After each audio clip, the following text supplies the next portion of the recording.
Nakauna nang pumasok ng conference finals ang Indiana Pacers.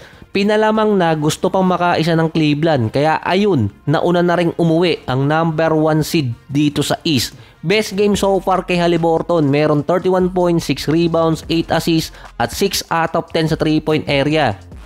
Nagbabay na siya sa mga fans ng Cleveland. At least naman nakaisa yung Cavaliers kahit papano, hindi na sweep. Mukhang maiinggit na naman si Damian Lillard dahil last year sinabi niya na yung mga batang player mauuna pang magkaroon ng championship kaysa sa kanya. Pakipot pa kasi itong si Damian Lillard dati. So si Haliburton nasa 25 years old pa lang at dahil pinanganak siya ng leap year parang papatak na 4 years old. Si Jarrett Allen sa Game 5 binabanata ng mga fans. Mukhang maaalis din sa lineup ng Cleveland para walang effort, gusto nang umuwi. Hindi na dumidepensa, hindi na kumukuha ng rebound si Jarrett Allen. Kahit si LeBron pinapaboran din yung Indiana Pacers kaysa dati niyang team. Meron din namang gold yun at meron nga lang blue collar swagger. Wala na talaga to si Donovan Mitchell kahit naka 35 points, 9 rebounds, meron pang injury, kulang pa rin. Since yung mga kakampi niya bigla na lang nawawala at iniwan na naman siya. Dahil sa pagkatalo ng Cleveland, biglang sinabihang mag-rebuild na. Minsan kasi sabi rin ng matatanda sa negosyo, kailangan ng swerte. Dito sa Cleveland, mukhang nasobrahan ng malas.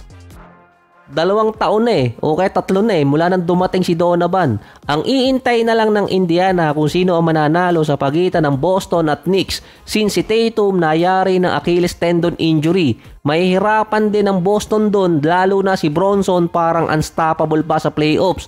Posibleng magkaroon ng rematch ang Hali-Bronson. Umabot pa nga ng WWE yung dalawa. Mukhang sa ngayon ang mangyayari, mga youngster yung papasok ng conference finals hanggang NBA finals.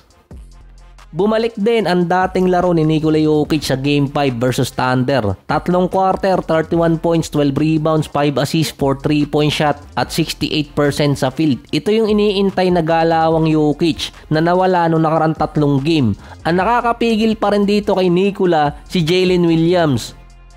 Si Nikola Jokic yung joker kaso si Williams yung tawa ng tawa. Para lang pala mapigilan si Jokic, tawanan mo lang. Yung tawag pa kanina ng referee, offensive foul para kay Nikola. Nagdadalawang isip tuloy si Jokic kapag nababangga niya si Williams. Hinahawakan na rin siya sa jersey.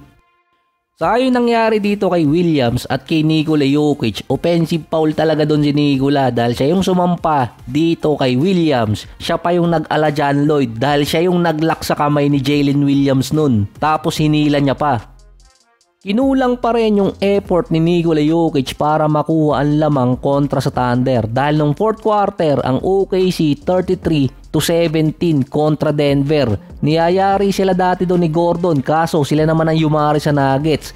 86-78 pa papasok ng 4th quarter. Sa 6 minutes mark doon umarangkada ang OKC. Si Nikola Jokic noon naka 11 points pa, parang nawala yung mga kakampi niya. May total si Nikola na 44 points, 15 rebounds, 5 assists, 2 steals, 17 out of 25 mula sa field. Kasabay niya pa doon si Jamal Murray na meron 28 points. Nanahimik pa doon si Batang Quiapo, pati na rin si Aaron Gordon. Sa OKC naman, 31 points, 6 rebounds, 7 assists si SGA.